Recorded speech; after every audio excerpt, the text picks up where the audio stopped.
Hello, hello, and welcome to my channel. It is Brooke-Sidney, and I help you make miracles manifest. Today, I am so excited to talk about, I think, a subtle nuance around persisting.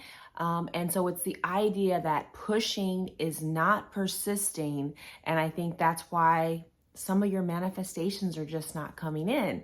But before we jump into it, I wanted to share there are two ways that you can work with me. Both of those ways are listed below. And I also have two communities of like-minded individuals that are also on this amazing manifestation journey. So today I wanted to talk about, I feel like, the difference between pushing and persisting. I get a lot of questions around people that are kind of struggling to continue, struggling to kind of keep the faith, struggling to keep their mental diet and keep going on the manifestation journey when something that they've been trying to manifest is taking a long time to them, right? I think the key word is to you or to them. Like time, as I've mentioned before, is at some level a bit of an illusion. And honestly, we as the operant power in our reality is actually involved a little bit in the time because of our limiting beliefs and our resistance. But I'll get into that. So the first thing that I wanted to say about pushing versus persisting is that the goal for us in the end is for us to become the operant power, to be very clear about what the wish fulfilled kind of looks and feels like. I think a lot of times, although we talk about the things that we want to think, our thoughts are connected to our emotions. We think a thought, it makes us feel a certain way. And Neville Goddard, kind of one of the creators of Law of Assumption, always says the feeling is the secret. And so what we want to do is we actually want to persist, meaning continue on this manifestation journey until we have our manifestation. And we also have the inner feeling of having it. Once we have the inner feeling of having it and knowing that we have it, that's when it manifests. You can check out my video about how to know when your manifestation is coming, but it's all about being in that feeling and that energy of knowing that you have it, that it's on its way. I like to think of it, secondly, as you're starting to be in flow. That terminology works for some people. And so the reason why I say being in flow and why it's not pushing, persisting to me is like you're starting to get up on the surfboard. Okay, it's for all my LA folks. I live near the beach. You're starting to get on the surfboard.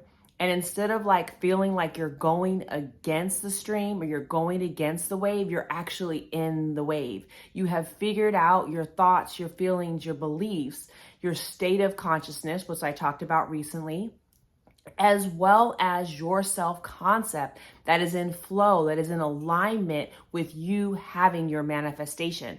So you're going to have it. It's just a matter of you surfing that board, being in flow and coming back to shore.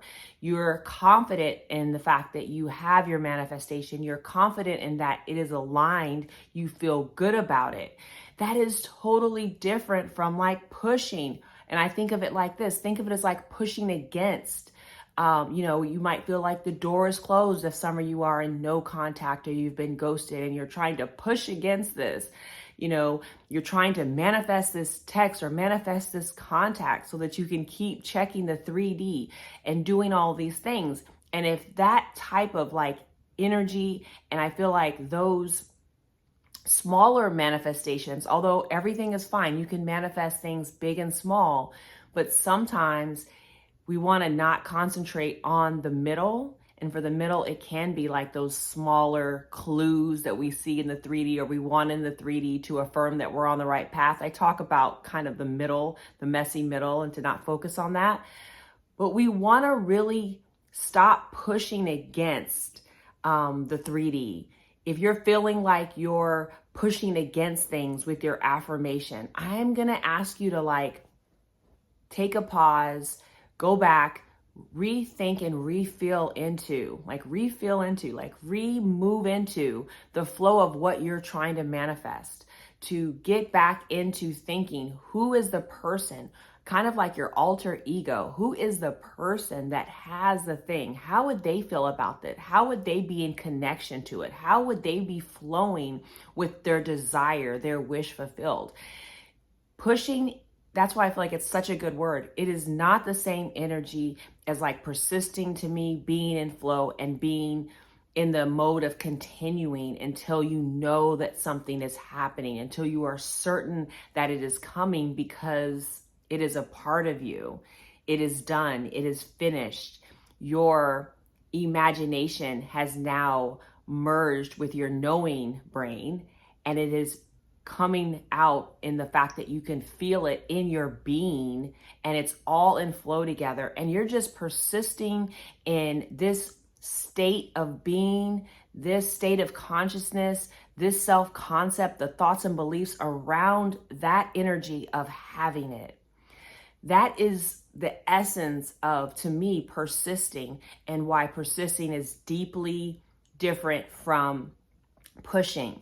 Also, I think that it's a clue to know whether you're like pushing or persisting is to think about the state of having your wish fulfilled. You're going to be in a state of happiness. You're going to be in a state of contentment. If you're doing affirmations, and I talk about affirmations a lot, if you're doing affirmations and they don't feel good to you, or they feel dry, redo them. Because honestly, if you are affirming something that is not making you feel happy and content and grateful and energized and, excited, why are you doing it? I feel like the same thing with persisting. It's the same energy. We want to be persisting in that same happy, contented, wonderful place of knowing that you have it. I think it's not a coincidence that Neville Goddard says, "Isn't it wonderful?" I talk about, isn't it wonderful? That's such a great way to think about manifestation. Isn't it wonderful that I have that? Or I always say, I love that. These are all happy and certain and present and here thoughts, feelings, and states, okay? So wherever you are on this journey, whether you are in the beginning of figuring out what your desire is, what the wish filled is, or if you're in the middle, if you're in that part, like kind of the waiting stage, or kind of working it through, working on your self-concept, working on your mental diet, trying out different techniques and tools, just remember that in the end, you are the operant power. You are in control.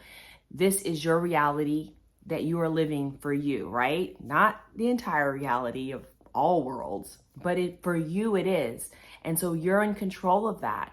And so see if you can also, in the same way that we try to be in control of our thoughts, which impact our feelings, as well as our beliefs and our attitudes, which again, I talked about in states, see if you can shift into the self-concept, the person, the flow, the persisting state of the you that has your desire, the you that has your SP, the you that is not worried about the text or the email or the phone call, because you know that your SP is with you, that is in love with you, that is coming back to you, whatever is your wish fulfilled. Work on being in flow with that. And that will give you the energy of persistence and not pushing.